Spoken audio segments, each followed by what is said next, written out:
बांकीपुर एक सीट, लेकिन असर पूरे बिहार की राजनीति पर। जिस सीट को बीजेपी का अवैध किला माना जाता था, वहां अब प्रशांत किशोर ने ऐसी दस्तक दी है कि सिर्फ बीजेपी नहीं, जेडीयू और आरजेडी भी आने वाले दिनों की राजनीति का नया गणित लगाने में जुट गई है। सवाल सिर्फ एक विधायक का नहीं है। सवाल यह है कि क्या बिहार को आखिरकार तीसरा राजनीतिक विकल्प मिल गया है। जी हां, वाकीपुर की जीत ने प्रशांत किशोर को सिर्फ विधायक नहीं बनाया, बल्कि जन स्वराज पार्टी को पहली बार विधानसभा के भीतर पहुंचा दिया। अब तक बिहार की राजनीति में प्रशांत किशोर बाहर से रणनीति बनाते थे, लेकिन अब वे सीधे सदन में सरकार से सवाल पूछेंगे। यही वजह है कि इस जीत को सिर्फ चुनावी नतीजा नहीं, बल्कि एक राजनीतिक संदेश माना जा रहा है। बीजेपी के लिए यह हार इसलिए अहम हो जाती है क्योंकि जिस सीट पर वर्षों से उसका दबदबा था, वहीं अब चुनौती मिल गई।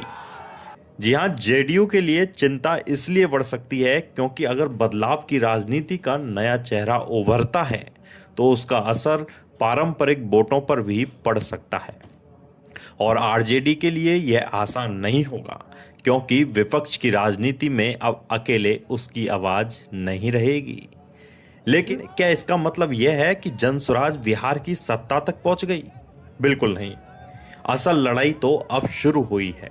विधानसभा तक पहुंचना पहला पड़ाव है, लेकिन मुख्यमंत्री की कुर्सी तक पहुंचने के लिए पूरे बिहार में संगठन, मजबूत जनाधार और लगातार जनसंवाद की जरूरत होगी।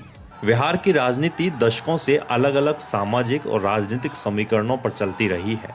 ऐसे में एक सीट की जीत को पूरे राज्य की तस्वीर मान लेना जल्दबाजी होगी। हालांकि इतना जरूर है कि प्रशांत किशोर ने यह संदेश दे दिया है कि वे सिर्फ चुनावी रणनीतिकार नहीं हैं, बल्कि खुद भी चुनाव जीत सकते हैं। अब उनकी सबसे बड़ी परीक्षा विधानसभा के भीतर होने वाली है। अगर वे शिक्षा, रोजगार, पलायन, स्वास्थ्य और विकास जैसे मुद्दों पर लगातार प्रभावी तरीके से सरकार को घेरते हैं, तो उनकी स्वीकार्यता बढ़ सकती है। इसी बीच सियासी गलियारों में एक और चर्चा तेज हो चुकी है। क्या भविष्य में जनसुराज और आम आदमी पार्टी किसी साझा मंच पर दिखाई दे सकते हैं? जी हां, इसकी हालांकि कोई ऑफिशियल पुष्टि तो नहीं हुई, लेकिन दोनों दल शिक्षा, स्वास्थ्य व्यवस्था में सुधार जैसे मुद्दों को प्राथमिकता देते रहे हैं। साथ ही प्रशांत किशोर और अरविंद केजरीवाल के बीच पुराने पेशेवर संबंध भी चर्चाओं का विषय रहे हैं। इसलिए भविष्य में यदि कोई नया सियासी समीकरण बनता है, तो उसे पूरी तरह से असंभव नहीं कहा जा सकता।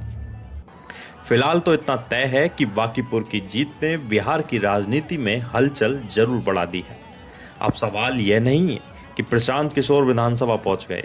असली सवाल तो यह है कि क्या यही जीत आने वाले वर्षों में बिहार की राजनीति का नया चैप्टर लिखेगी?